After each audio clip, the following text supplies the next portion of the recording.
বিসমিল্লাহির রহমানির রহিম। প্রিয় শিক্ষার্থী বন্ধুরা, তোমরা যারা ক্লাস 6-এ পড়ো তাদের প্রথম অধ্যায়ের অনুশীলনী 1.1-এ একটি প্রশ্ন দেওয়া আছে গণিতে, যে সাত অঙ্ক বিশিষ্ট কোনো বৃহত্তম ও ক্ষুদ্রতম সংখ্যার যার প্রথমে 7 ও শেষে 6 আছে।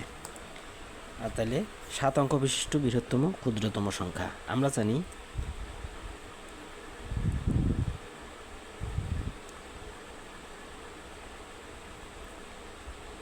7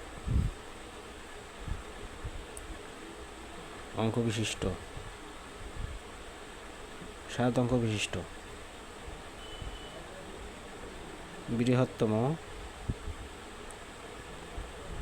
বৃহত্তম সংখ্যা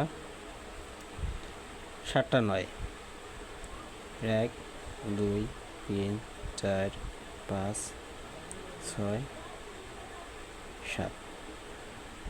কারণ আমাদের যে অঙ্ক 0 থেকে 0 1 2 3 এভাবে 9 পর্যন্ত যে অঙ্কগুলো আছে তার মধ্যে সবচেয়ে বড় অঙ্ক হচ্ছে 9।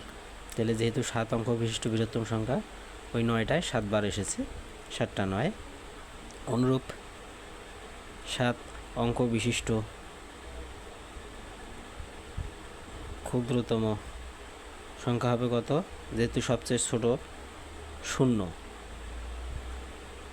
সবচেয়ে ছোট অঙ্কের হচ্ছে 0, কিন্তু 0কে প্রথমে রেখে আমরা যদি বাকিগুলো অঙ্কগুলো বসিয়ে দিই তাহলে দেখা গেল সেটা 7 অঙ্ক বিশিষ্ট হয় না, বরং 6 অঙ্ক বিশিষ্ট হয়। যেমন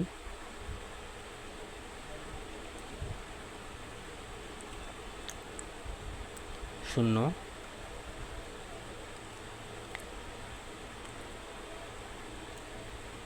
1 1 2 3 4 5 6 7 8 9। এটা হয় না, কারণ এই 0টার ভ্যালু নেই। তাহলে ক্ষুদ্রতম সংখ্যা যদি আমরা 7 অঙ্ক বিশিষ্ট ক্ষুদ্রতম সংখ্যা গঠন করতে চাই, তাহলে প্রথমে আমাদের 1 আসবে, এরপর বাকি ঘরগুলো 0 দ্বারা পূরণ করতে হবে। তাহলে 1 এবং 6টা 0। কিন্তু প্রশ্নে বলা হয়েছে যার প্রথমে 7 থাকবে এবং শেষে 6 আছে। অতএব বৃহত্তম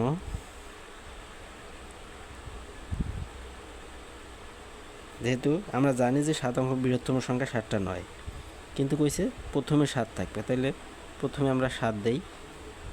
এই ঘরের পরিবর্তে আমরা 7 দিলাম, বাকি 2 3 4 5, এবং এই 9-এর পরিবর্তে আমরা এই যে 6 দিলাম। তাহলে বৃহত্তম সংখ্যা পাইলাম। এখন বলছে ক্ষুদ্রতম সংখ্যা।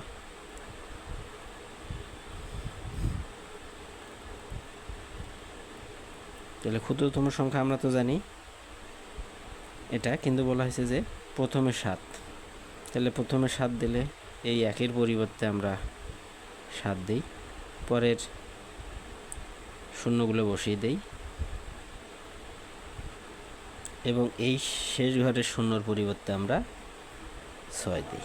তাহলে আমরা 7 অঙ্ক বিশিষ্ট কোনো বৃহত্তম ক্ষুদ্রতম সংখ্যা পেলাম যার শুরুতে 7 আছে, শেষে 6 আছে। শুরুতে 7 আছে, 6 আছে। ধন্যবাদ সকলকে।